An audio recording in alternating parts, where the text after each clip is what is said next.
Nabuhayan ng pag-asa ang mga kongresista sa minorya sa naging pahayag ni House Speaker Faustino Boji D. III na gagawing prioridad ang pagpasa sa Anti-Political Dynasty Bill. Sabi kasi ni D, bagamat marami ang magtataas ng kilay at mga matang nakatingin sa kanya, panahon na para bigyan ng kahulugan ang political dynasty upang matiyak ang pantay na oportunidad para sa mga Pilipinong nais na maglingkod. Kaya naman sa araw na ito, formal na inihain sa Kamara ang House Bill 5905 o ang Anti-Political Dynasty Bill. Isinulong ito ng Akbayan Reform Bloc sa pangunguna ni Dinagat Islands Representative Kaka Bagao. Sa panayam ngayong araw, sinabi ni Bagao na umaasa silang maaaprubahan ito bago magpasko, lalo't mismong si Speaker Dina ang nanawagan.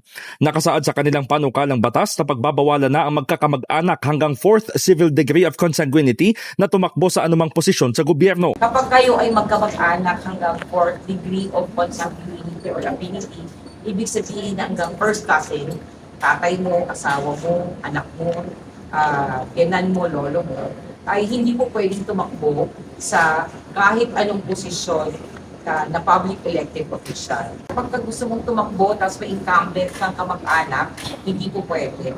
Pangalawa, kapag gusto yung tumakbo sabay, hindi rin po pwede.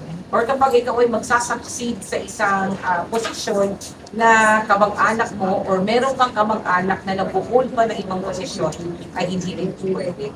Ipinaliwanag din ng kongresista na maging ang mga hindi legally married o magpartner lang ay hindi papayagang kumandidato. Batid naman ni Akbayan Party List Representative Shell Diokno na magsisilbing hamon ang pagpasa sa Anti-Political Dynasty Bill sa Senado. Una-una, matagal nang hinihintay ng sabay ng Pilipino itong batas laban sa political dynasties. Dito sa House ay talagang push natin ito. Ngayon, ang panawagan po natin na sa lahat ng mamamayang Pilipino ay sigaw natin sa Senado na pumayag din sila dito sa Anti-Political Dynasty Bill. Kailangan natin ito, hindi lang dahil kukunti lang na may hawak na kapangyarihan, hindi para sa atin, para maging maunlad at maayos at progresibo ang Pilipinas.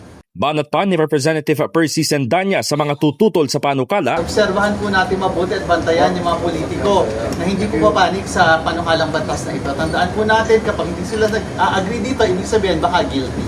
In the heart of changing lives, ako si Brigada Haji Caaminio ng 105.1 Brigada News FM Manila, the Music and News Authority.